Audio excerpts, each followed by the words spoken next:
the Jewish sound around and about with your walking Jewish encyclopedia, isaacrez, only on 20 Chai. Welcome, good afternoon. A beautiful day in Johannesburg. The weather is absolutely perfect. We'd think we're in the middle of spring. As usual, we start off with those, unfortunately, who passed away during the week. There was George Laszlo, Ruth Wallach, Maurice Katzoff, Gutel Dorin Pogorelski, Michelle Glazer, Jaime Siegel, and Irene Kaplan. We want to wish the respective families Chaim Tovim Marukim a long and a good life, and may they have no further sorrow. Now, of course, we're in the period of Sfira. Tonight will be the 25th counting of the Omer, and in 8 days' time will be Lag BaOmer. Now, in the studio this afternoon, I have my very, very special friend and colleague who just recently come back from America. That is Shushan Kaplan. Welcome, Shoshana. How are you today? Baruch Hashem, thank you so much, Isaac.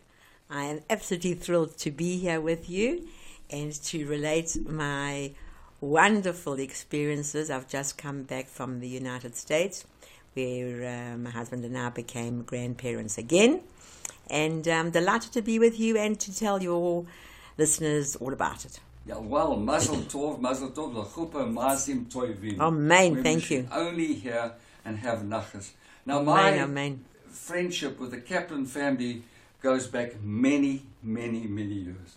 Because I remember, and I'm sure Shoshana will be able to elaborate, the late grandfather, Shoshana's father, late Benny of blessed memory, the grandfather used to deliver coal to us when we lived in Fox Street in Jeppe. And I'm going back to now the 1940s.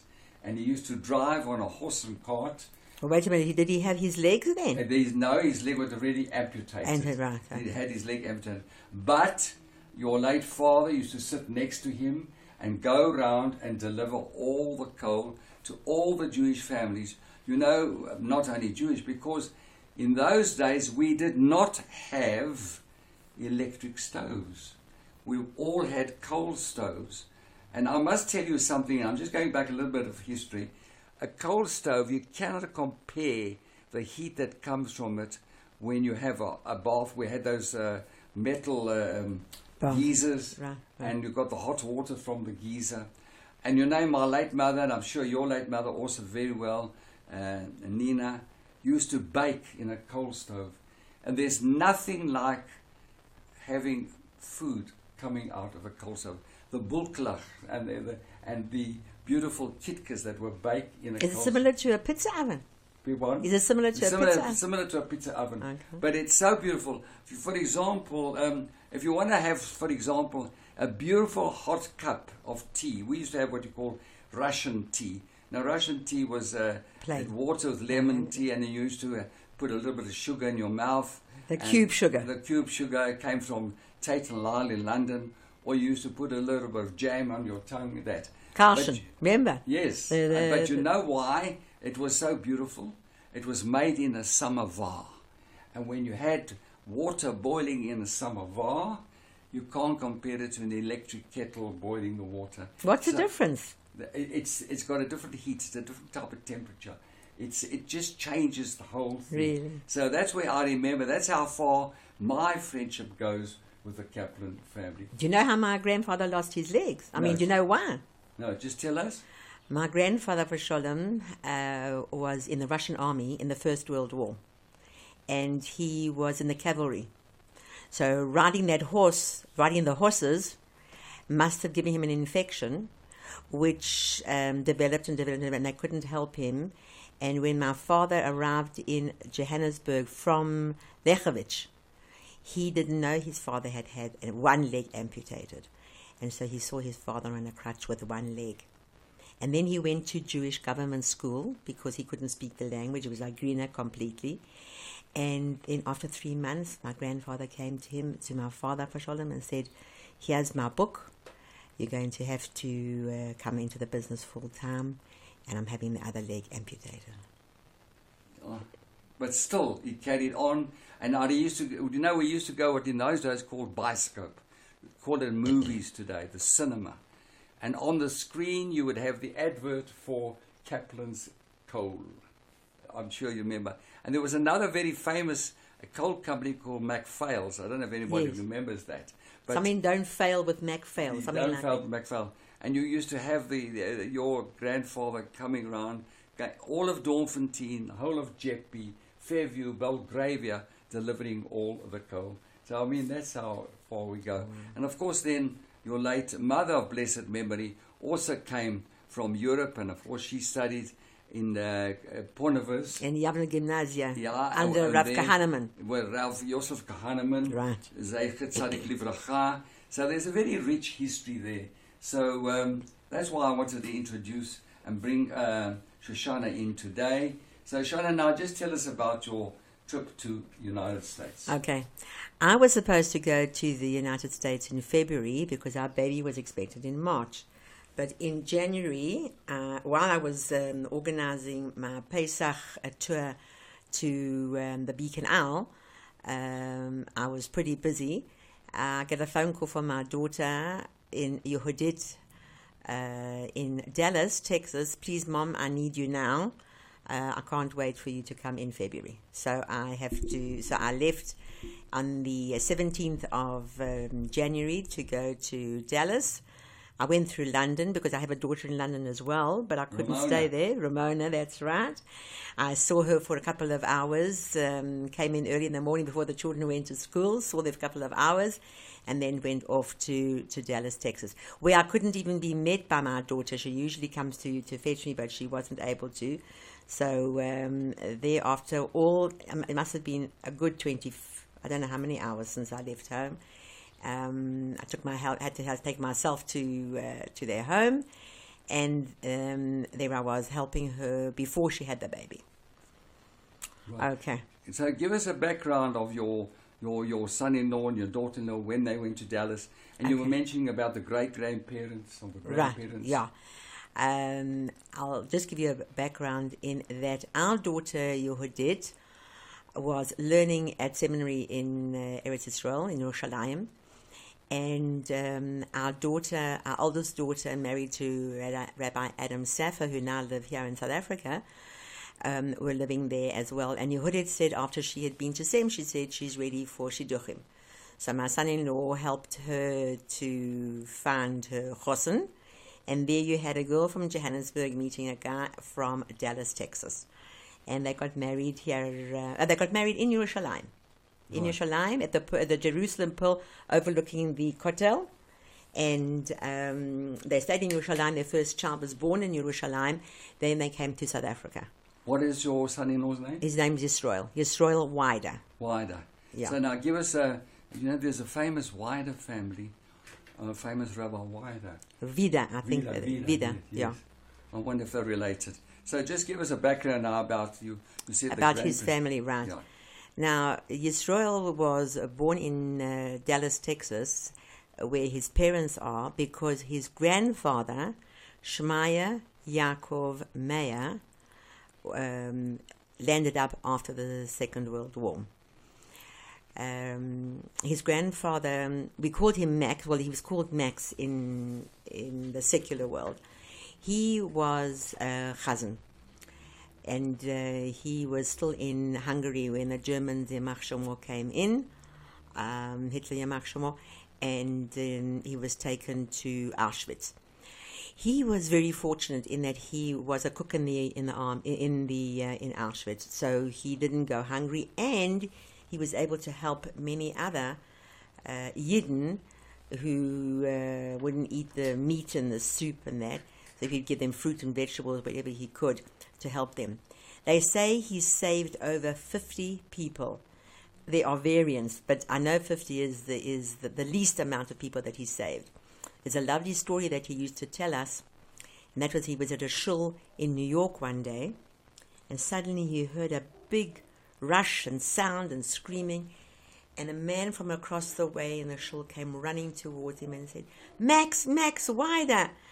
So he introduced his son, and he said, if not for this man, Max Wider, I would not be here. He saved my life in Auschwitz. Unbelievable. So Papa Max was a chazan, and do you want me to stop? Yes, you say, well, you see, I thought the word wider was familiar. I have a recording of a chazan wider. Well, I'm going to look it up and let you hear it. Well, I'm sure it's the same one or related. So he was in Auschwitz, and he lost his entire first family, a wife and 4 children. And after the war, he found Mama Lily, and they got married. It was her first marriage. They had their first child in Europe, and then they left Europe and landed up in Dallas. And there, 10 years later, after the first child, our Mechutin was born, Simon Wider, and one of his children is Yisrael, our son-in-law. And that's how they landed up in Dallas. Our daughter went back to live in Dallas after they'd been living here in South Africa. After they were here about 5 years, they went back to live in Dallas, and that is where they are now. They have 3 daughters, and then Papa Max passed away around about, I think it was November, and our daughter in February 20th had her son. What was, how old was he when he passed away? He was 99.7. 99.7. So he survived the Holocaust for 70 years. Yeah. 70 years. Yeah. And his wife? His wife, Mama Lily, she's not 90 yet. I think she's about 89 now. And, she's left. She's there. And I spoke to her recently because it was the 100th birthday. I think when was the 100th birthday? Was I think the 16th. Sometime now in April was the 100th birthday of 1918 that he'd been born. And so I phoned her to wish her Mazel Tov. And then Yehudit went to visit her with Shmaria, little great-grandson, after her late husband. And I've got a photo of that. It's just unbelievable that after 7 years, her youngest child is 7, and she had a son after 7 years. Yes. Tell me, what does your son-in-law do? Is he... Our son-in-law was at Yeshiva. He was sent by his grandfather, Shalom, to Baltimore to learn. Then he went to Yeshiva in Yerushalayim. Then in South Africa, he tried a few things. Now he is selling property in Dallas, Texas. Right. Baltimore, there was the famous Rabbi Weinberg who came from Baltimore, and he started Aish HaTorah. That's right. In Yerushalayim. Right. Right. A lot of South Africans living in Baltimore. You know that Mrs. Shushan is from Baltimore. As a matter of fact, tonight there's a farewell function for Rabbi Shushan at the Santon Shul for over 30 odd years. I think it's 37 years. He's been the rabbi of that shul. Right. We're going to take a break. We'll be back in a few moments. Welcome back. If you just tuned in, I'm talking to Shushan Kaplan, who's just come back from the United States and became a grandmother, and we wish her and Dr. Gerald Kaplan Mazel Tov. Now, Maxie's Discount Butchery have these famous specials this week. Plain beef ribs, marinated, 110 Rand per kilo. Stewing beef, 70 Rand per kilo. Chuck roast, 126 Rand per kilo. Beef mince, 85 Rand per kilo. And mixed bologna, 95 Rand per kilo. All this available at the famous Maxie's store. You can contact them on 011 485 1485. That's the direct telephone. Fax is 011 485 2991. Or you can send them an email, maxiesdiscount@mweb.co.za, and they're also on Facebook Live. Maxie's and Trevor are there, a beautiful venue to meet all your friends there. Wonderful, vulnerable ambience, and I highly recommend them. Maxie's, a discount store on the strip in Glen Hazel. Welcome back, Shoshana. Now, what else can you tell us about the Jewish community of Dallas? There must be a lot of expats living there. There are quite a few expats. They weren't in our area. Our daughter lives in North Dallas, and South Dallas is where a lot of the Jewish community, the older Jewish community, is from a Jewish community, older. Papa Max was one of the founders of that community in the South, but our children live in the North. So I didn't meet too many ex-South Africans. I did meet a few, but not too many. But I met some wonderful, wonderful Yidden. You know, although there's nothing like the South African Jewish community, nothing like a South African Jewish community, especially the Joburg ones. Let me tell you what happened. Towards the end of her pregnancy, Yehudit really wasn't feeling well. And I was driving there on the wrong side of the road, well, at least for us it's the wrong side of the road. And I had to run everything. I had to go and fetch the children. Now, it's a good 15, 17 minutes drive from her house to South Dallas to fetch the children from school. You have to line up for security reasons. They have a police officer standing outside. You line up, and then when the queue starts to go, you go forward, and they call your children that you're coming to collect. They recognize you, or you have to have a stamped letter that somebody else is coming to fetch you for security reasons. So I had to do the picking up, the school, the jobs. I had to shop at Tom Thumb and organic foods, and I had to know my way around there, all the kosher stuff, and cook and clean and help, and so that was it was very hectic. It was very hectic, but the Jewish community, they put Yehudit onto what they call the food train. So every night for 2 weeks before the baby came, we had a meal delivered. Fleischig, milchig, but all from, well, we knew they were all kosher people, obviously, and delivered a full meal to us, to the family. Unbelievable. So, unbelievable. Just incredible. And is there a lot of kosher facilities in Dallas? No. It doesn't come near Johannesburg. Not even near Cape Town. I wonder what the Jewish population would be of Dallas. Maybe if there's a big conservative community there, or a reform there. You know, I don't know how many Jews there are there, because Jews, shall we say, what are we? We are Orthodox Jews. Orthodox, traditional. Traditional Jews, yeah. So there are a lot who are traditional. They go to the school, to Akiba in South Dallas. It's a little bit like King David.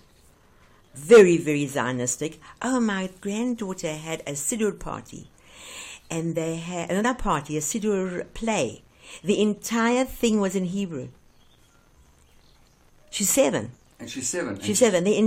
Everybody in the play, that's the girls and boys together, spoke Hebrew. All spoke Hebrew. Beautiful. So when they come out of there, they know their Hebrew. Yeah. The entire thing. Not one word of English. Unbelievable. Couldn't believe it. And you know, I'm sure there are many. I know a lot of South Africans living in Dallas.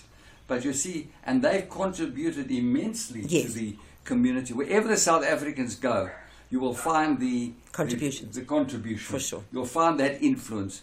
Whether you go to Australia or even if you go to Canada, wherever you go, the South Africans make an impression. Very much so. Because as you said earlier, we're a very, very organized and we're a very disciplined community. Very. South Africa is so very disciplined. You know, for example, you only have one Gever Kadisha.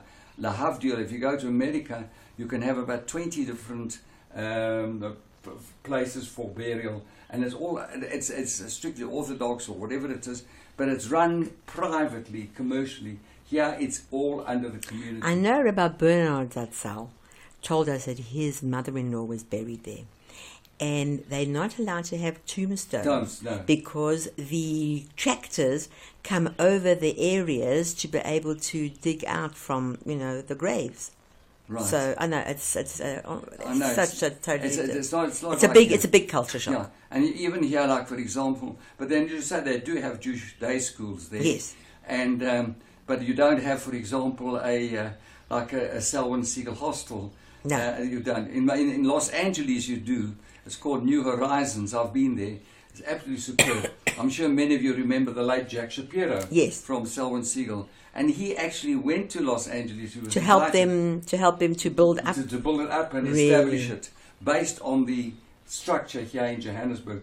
Because the Selwyn Siegel was recognized as the top in the world, for retarded, children and all that type of thing. So we have definitely contributed throughout the world. Tremendously. Yeah. Now, Shoshana, I know you just had your Pesach tour. What tours are you planning now for this year?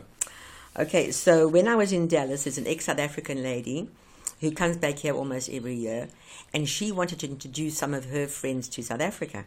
So at the end of June in Mirz Hashem, 12 Dallas, I don't know what you call Delations. What's a person from Dallas? Delations. Delation, I think so. So 12 Delations are coming here on the 25th of June in Mirz Hashem. And we're putting them up at the Genesis because that's in the heart of the Jewish community. So for them to have kosher food will be easy. But they've only got that night. The next morning we'll have breakfast in the area. I mean, it is wonderful. They've got mousse, they've got the bagel box just right there downstairs. And you've got that... and then they've got Doug fish. They'll probably go there the night. The pizza place. The pizza place. So they've got the shawarma place there. Yes. And Schuller's Bakery. I mean, you won't go hungry. Anyway, so then on Tuesday morning in Mirz Hashem, we will be going to the Pilanesberg for a 4-day safari. And we have got our own chef there in the Pilanesberg. We're going to Ivory Tree. And we have got our own kitchen, kosher kitchen there for all of us. So I'm going as well, so it won't be only 12, it'll be me 13 and Amashgiach 14. He also is a qualified guide, Amashgiach. So what's his name? His name is Laurie Kushner. Oh, I know Laurie. He used to work for the Chevra Kadisha. That's right. He still works for the Chevra Kadisha. No, he doesn't. Laurie no more. Laurie went and left, and he started doing... he wanted to become a game ranger. That's right. So he's a qualified game ranger. Game ranger. And he's taking us on the safaris there. He knows the game ranger. The bush. Knows the bush backwards. Wonderful, wonderful. And he's a from man. So he's bringing his own mashgiach to be able, because he's going to be doing tours, so you won't be able to do the catering. Right. He's bringing own mashgiach. And then we'll be there in Mirz Hashem for the 4 days. Coming back on the Friday morning, the 29th, I'll go back to Genesis, where I will be doing kosher catering for them that Friday night. In Genesis, I'll get food sent in for them, and then Sunday is the fast, Shivat Abba Tammuz, and on Tuesday in Mirz Hashem we leave for Victoria Falls, where Laurie Kushner has got his own kitchen as well. And we will be there for Tuesday night, Wednesday night, coming back on Thursday. And we'll be going to the Victoria Falls, having our own kosher kitchen. And what's it, the Gobi Game Reserve? Yeah. Yes. On the Zambezi. Right. But 100% kosher. And then they will be coming to our area. You know Cindy, of course you know Cindy, Ronnie's daughter. So we're having like a mini Shabbaton at West Street in Mirz Hashem on the 7th of July. Right. Tell me now, how do they contact you, the cost and the details? Give us all that. Please. Okay. So I haven't got place for anybody on that tour anymore. Right, because it's but just do I see. Details. Okay, so my email address is globalshosh, globalshosh, @gmail.com. And if anybody is interested in touring in South Africa, we would gladly help you.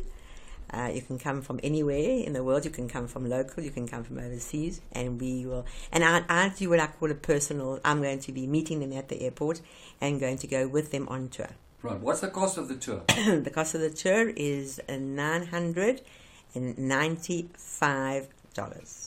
Very, very, very reasonable. Right. That includes everything. No. That doesn't include some of the meals. Some of the meals. Okay. Yeah, the ones they're going to do in Johannesburg. It doesn't include. But it does include the travel. It includes the travel. Okay. Yeah. And no, but as you said, the tour's already booked out, so you can't come on it. Yeah. Okay, so Shushan, it's actually been a pleasure having you. I want to tell you just one more thing. Yes, and I've got pleasure. time for that. Because the Sholem Zocher for our grandson yes. was also done by the community. We just put it out there. We're having the Sholem Zocher at their home in Crestland. It's very near the shul. They go to Orat Torah. Very near the shul. No, it's Ohev Shalom. Sorry. He learned at Orat Torah. It's Ohev Shalom. It's a 5-minute walk to the shul. They came in with chairs. Well, we had a table. Chairs, nuts, cake, cutlery, throwaway cutlery and crockery, plastic for the tablecloth, sweets, cakes, nuts, fruit. The community made us the Sholem Zocher. And the bris? And the bris was done, that's my son-in-law organized, but even 2 weeks after the baby was born, they sent in meals, and this was the Jewish community. Unbelievable, yeah. Unbelievable. So thank you, Shoshana. All I can say is mazel and brocha. Amen. Please, God, we hope to have you again. And, of course, this program, you can please, if you want to, get it on www.20chai.co.za. You can either click on YouTube or on Mixcloud. Thank you, Ilan, for controlling, my engineer, controller, Ilan Widiger. And just to remind you again, 8 days' time is Lag Boimer, and there's going to be a massive bonfire and fireworks and everything taking place at the Great Park Synagogue in Oaklands. So go well and enjoy the rest of the week.